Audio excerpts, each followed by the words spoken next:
Hi guys, எனக்கு ஒரு பிடிச்ச டூல் ஒன்று இருக்குது. நீங்கள் webdevutils.com வந்தீங்கன்னா கண்டிப்பாக இது எல்லாத்துக்குமே யூஸ்ஃபுல்லாகும்.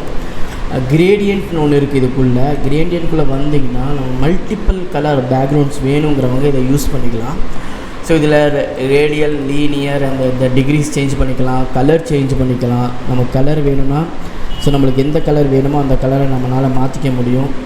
ஸோ அதே மாதிரி இன்னொரு கலர் சேஞ்ச் பண்ணணும், எத்தனை கலர் வேணாலும் ஆடும் பண்ணிக்கலாம், சேஞ்சும் பண்ணிக்கலாம். அதே மாதிரி நம்மளுடைய பர்சன்டேஜ் எவ்வளோ இருக்கணும் அப்படிங்கிறது இங்கே டிசைட் பண்ணிக்க முடியும். பாருங்க, பர்சன்டேஜ் எப்படி வேணும், நம்மளுடைய பர்சன்டேஜ் எப்படி இருக்கணும். அண்ட் தென் மல்டிபிள் கலர்ஸ், இப்போ நான் இன்னொரு கலர் ஆட் பண்ணாலும் நம்மளால் ஆட் பண்ணிக்க முடியும். இப்போ நான் இதுலேயே ஒரு ரெட் ஆட் பண்ணுறேன்னு வச்சுக்கோங்களேன், நம்மளால் ஆட் பண்ணிக்க முடியும். ஆடுன்னு கொடுத்தா ஆட் ஆயிரும். ஸோ அது எவ்வளோ பர்சன்டேஜ் இருக்கணும் அப்படிங்கிறத கூட நம்ம மாற்றிக்கலாம். ஸோ ரொம்ப பர்ஃபெக்ட் டூலுங்க, எனக்கு ரொம்ப பிடிச்ச டூல் இது. ஸோ நீங்கள் ரேடியல் கொடுத்தாலும் ரேடியலாக வரும், லீனியர் கொடுத்தா லீனியராக வரும். நம்ம ஈவன் டிகிரி கூட இங்கே மாற்றிக்கலாம். ஸோ நீங்கள் ஜஸ்ட் எல்லாம் முடிச்சுட்டு கெட் கோட் கொடுத்தீங்கன்னா இங்கே கோடு வரும். ஜஸ்ட் காப்பி பண்ணி உங்களோட சிஎஸ்எஸ்எல் நீங்கள் போட்டு யூஸ் பண்ணிக்கலாம். இல்லை run on editor, code editor கொடுத்தீங்கன்னா அந்த கோடு அவங்களுடைய எடிட்டரில், நம்மளோட எடிட்டரில் வரும். நீங்கள் அதை கூட யூஸ் பண்ணிக்கலாம்.